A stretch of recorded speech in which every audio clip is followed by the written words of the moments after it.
This is Jamie Drummond for Good Food Revolution, and we are catching up with an old friend we haven't seen in quite some time, Mr. Bonny Doon himself, Randall Grahm. How are you today, sir? So far, so good. Thank you, Jamie. Excellent. Good Now, to the see you. last time, the last time we were breaking bread, it was with Chef Fergus Henderson and Trevor Gulliver in Toronto Yep. at Jamie Kennedy's restaurant. And it was a dream for me because this was three of my heroes in one room sharing wine with me. And it was quite a boozy evening, if I remember correctly. But that's my It last memory. went very late, as I recall. Yes, it certainly did. So, how the world has turned since we last broke bread together. What have you been up to? Oh, I've been staying busy. Well, I sold my interest in Bonny Doon Yep. Vineyard about a year ago, so that's a big deal for me. And I'm trying to get this vineyard in San Juan Bautista really up and scaled up and producing things in tangible terms. So that's coming along just fine, slowly but very promising. So far, we've made a little bit of wine from the vineyard, and it's scary good. I sort of feel like the boy who cried terroir, Right. and now I've got a wines of terroir. Now I got to figure out what to do, having achieved my objective, or at least on route to the objective. It seems And so. It's very exciting. where are you with the variety focus here? So we're basically doing three things at the vineyard. One, I mean, we're doing a million things, but the three basic things, we're growing sort of conventional varieties like Grenache Blanc and Grenache Gris and Rouquet, Rossese, conventionally, or I mean, organically, but Yeah. nothing too fancy. And then the other two things we're doing is a project which I'm calling varietal auto tuning. So, in other words, we're doing self crosses of certain varieties, allowing them to cross with themselves, and then looking at the offspring and trying to discern amongst the offspring which are the promising ones, which are the ones that are better adapted to the site than the parent, if you will. So Or genetic have, engineering. it's not genetic, I know, I it's know, just I good, know, I it's know, I just know, good old fashioned grape sex, I know, I know. just good old fashioned viniferous sex. And what has the outcome of that been thus far? Exceptionally promising. We're working with two varieties at the moment. Maybe that we'll add a third at some point. Uh, the antique clone of Syrah, or the antique biotype of Syrah, which is called Serene from Côte Mm. Rôtie.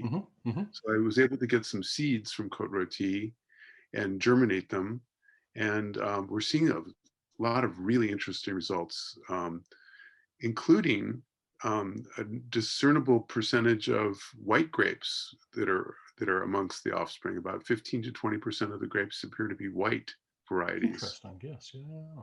And so it's kind of a funny way of thinking about it, and I haven't really figured out all the all the implications. But one possible implication that I'm really intrigued by these days is the idea of taking a grape variety and deconstructing it, if you will, into certain components, and then making a blend, an assemblage of the different components, with the theory being maybe by creating these kind of having the genetic traits on different plants, on different genotypes, you can create more complexity than trying to get all the characteristics on a single biotype. So, for example, with Syrah, I mean, one of the qualities one looks for is the distinctive pepperiness, which is the molecule rotundone. Hmm. And a great Syrah has this wonderful peppery quality. But then there's also this floral quality.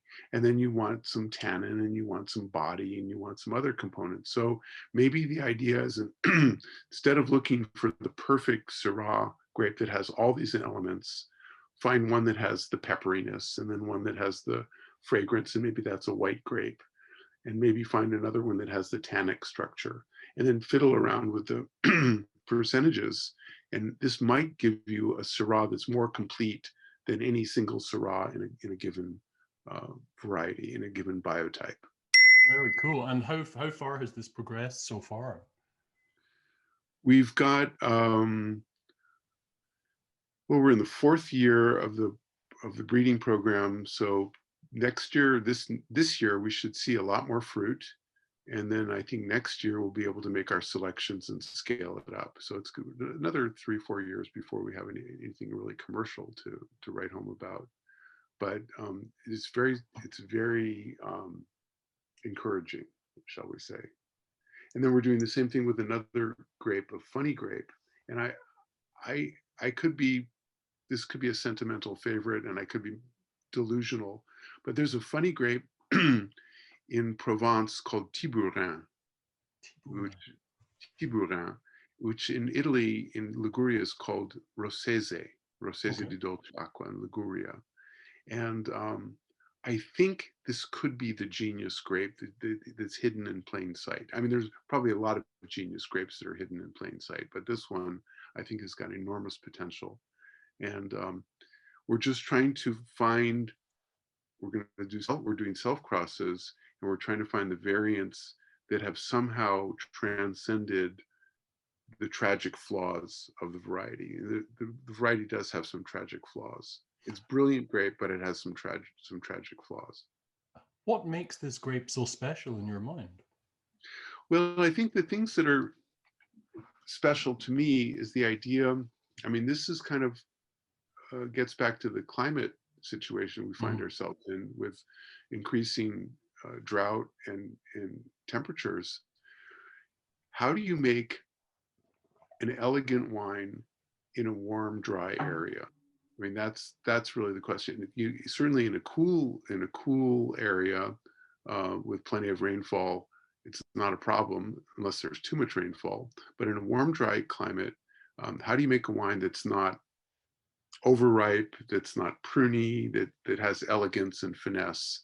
And I think as the world gets drier and warmer, that's a relevant question for winemakers. I'm sure that the global warming will be impacting your Syrah production somewhat from the days when you first started growing Syrah in Oh, California. absolutely. It's changed. The climate has changed so much in the last 20, 30 years. Yeah. We used to buy grapes from Santa Maria from the Biennacido vineyard, and we used to pick the grapes in November.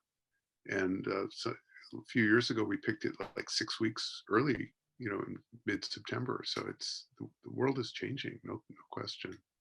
Going back to this grape with the tragic flaws, how would you encapsulate its characteristics? You said I'd love to hear what the tragic flaws are, but also the qualities that attract you to it, apart The from the non-tragic positive qualities. yes, The non yeah. Well, the positive qualities are the aromatics and the earthiness. It has kind of this, they say a sense of garrigue. It's a good vehicle for Yeah. capturing sort of the ambient vegetation. So what's nice about it is Andrew Jefford wrote a beautiful article on Rossese, and he wrote about it as he called it a wine of open spaces. And initially one thinks these are the open spaces between vineyards, the land between one vineyard and another, but he was Mhm. actually talking about the openness on the palate. There's sort of space on the palate. And it's kind of a different way of thinking. Normally many wine drinkers, especially young wine drinkers, want the wines to be crammed with flavor, and it's like every last inch of bandwidth is filled with another element. But elegant wines have this certain openness on the palate where they can actually expand, and Pinot Noir does that, Nebbiolo can do that, Syrah can do that. It's this ability to kind of fill and grow with especially with oxygen. So Rossese has this quality as well, which is very, very beautiful. It's kind of like the space between the notes, if you Yeah, will. yeah. I was just about to make that allegory with music and minimalism, for example. Um, Yeah, Interesting. I did read something about this grape. You know Ian D'Agata. I'm not sure they do. Yeah. I have his book right up there, The Native Wine Grapes of Italy. It's kind of like the Oh yeah, definitive, cool. Yeah, yeah, yeah, yeah, yeah, yeah, yeah. really, Of really course. nice fellow. Of course. That was where I read about that particular grape. I'm not overly familiar with it, but I will do a little bit more research. Where did you get your genetic material from? I could tell you, Jamie, but I would have to, you know, Okay, we'll leave it at I don't, that. it found its way. I don't know how it found its way here, but it somehow it did. Yeah, I was just curious. So we're living in turbulent times. How has the last year impacted both your life personally and running of vineyards and operating a wine operation? Well, I haven't had much of a wine operation to operate this Hmm. year, but the vineyard is, you know, I've been selling wine mostly direct, which is actually worked out pretty well under the Cirques. We have a very good, vibrant mailing list or customer list. So we You've get, always had that. That's always been a strong thing for you, right? Because I remember back in the day wondering at your website because it was it was like streets ahead of anything else that was on the internet at the time. yeah, the world has caught up and bypassed me. At this point, I'm interested in low tech solutions rather than high tech. Low tech is really quite compelling to me these days, rather than high tech. So And that's worked what do out you mean well. by that? Are you talking about like good old letters and parcels and the like? Well, no, not so much. I love the idea of small. Small is beautiful and intimate and hands-on and tactile. So I mean, in a perfect world, I would have the vineyard in San Juan Bautista up and running, and people can visit it and touch and smell and Mhm. taste for themselves. I think that just gives such a better idea of the tangibility of a product Yeah. and what it's really all about, rather than just reading about it. Or yeah, especially online. Speaking of online, I never go on Twitter, but I know that you happen to be on there. I did a little Google search this morning, and it appears that you're having a problem with the order Rodentia, the rodents. You're having an issue. Big What's going time, on there? big time rodentian problems. We've been invaded by gophers and ground squirrels and Ah, voles, but mostly the gophers are the biggest problem.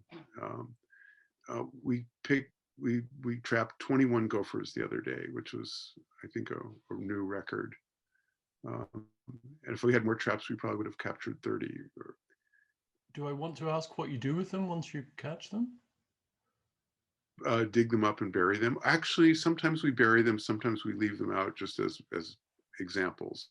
Ah, Um, right. And what kind of damage do they do? I'm not familiar with gophers really. they young vines, they will chew them up and kill them. Oh boy, right. That is Yeah, a so we problem. lost in some sections of the vineyard. We lost 20-25% of the new planting, which is non-trivial. Yeah. We put up owl boxes. We have owl boxes. We have a lot of mated pairs of owls. We've put up um, pred, perches for the birds of prey, for the eagles and hawks. Um, it's wild kingdom out in our vineyard. I mean, it's the circle of life. I Yeah. mean, Yeah. it's quite something. So they're not live traps. They're not ones. I was imagining you were capturing them and taking them somewhere else and making them No, something no, no, else. no, no. Right. Yeah, Okay. adios. Okay, interesting. So over the last year, what with the world being so topsy turvy, what's the most important thing you feel you've learned yourself over these 12 months? Oh my gosh, I think how important it is not to lose social skills and connectedness to the world. I Yeah, think I agree with you there. we've Yeah. become more abstracted, and I think relationships fray a little bit. I think, you know, there's just so many little bits of glue that kind of connect us to the world. And I think that if we don't resolve the situation sooner than later, I think a lot of basic skills are going to be lost. I think we're going to become lonelier. I think we've become lonelier. And I Hmm. think the skills that we need to kind of transcend that are getting attenuated a bit, if not a lot. Well, being out here in the country, as I was telling you, I really haven't. I've been drinking alone for 12 months, basically. My Oh, wife doesn't shoot. drink. Oh Um, dear. And I've had a couple of like glasses of wine on the porch when people have been delivering wine. And I saw one friend during the summer up near our cottage for quite a few beers. But apart from that, social interaction has not been happening at all. Yeah. Yeah. We don't know that we're missing it. I mean, it's kind of like a missing nutrient, vitamin X. We just don't, we're just not aware of the loss. It doesn't feel it. We don't necessarily feel it every day, but Yeah. it's there. I think we continues with us. Have you done any of these kind of like Zoom tastings or anything like that? Because I've done quite a few of them now. Yes, indeed. Indeed. Um, yeah, I think in moderation, they're fine. I think if you a steady diet of Zoom tasting, I think drives one a little bit crazy. But I think in moderation, they're fine. And again, hoping soon to have real tastings. Yeah. I mean, I was speaking about this with a friend the other day, and there's something about being in a room with your peers and tasting a wine if you're going through a flight. And, you pick up one that will appeal to a person across the room who's a friend of yours. And, he Yeah, knows it, and you can turn over and you just get that look, and you both know it's hit that perfect yeah. note. No, for example, the floral aspect of Syrah that you don't see all that often, when that Mhm. would lift out of a glass. And I know that Christopher Seeley over there loves that aromatic, and we look at each other and smile. Mhm. I miss that a I- great deal, I have to say. yeah, yeah, yeah, yeah. But I mean, wine is ultimately just so social, and it's hard to enjoy it. For me personally, it's hard to enjoy it once by oneself. I mean, it's just the idea that that someone else is taking delight in it at the same time and sharing that delight. And then of course all the wine talk that emerges from it, and or the non-talk that emerges yeah, from it. yeah. Um, the but other it's a communal beverage for sure. The other day, I put my sort of reading chair in front of a mirror, and just to see if it would work and feel as if I were in a room with someone as I was tasting the wine. I just had an argument with myself. It was terrible. Oh dear, oh dear. Randall, thank you very much for joining us at Good Food Revolution. Once again, it was many, many years ago. We did an audio interview a long time ago back in Toronto. Yep, But lovely to see you again. And likewise. hopefully, we'll see you for a glass of wine in Toronto at some point soon. Be my great pleasure. Excellent. Take care over there. Thanks, Bye Jamie. for now. Bye bye.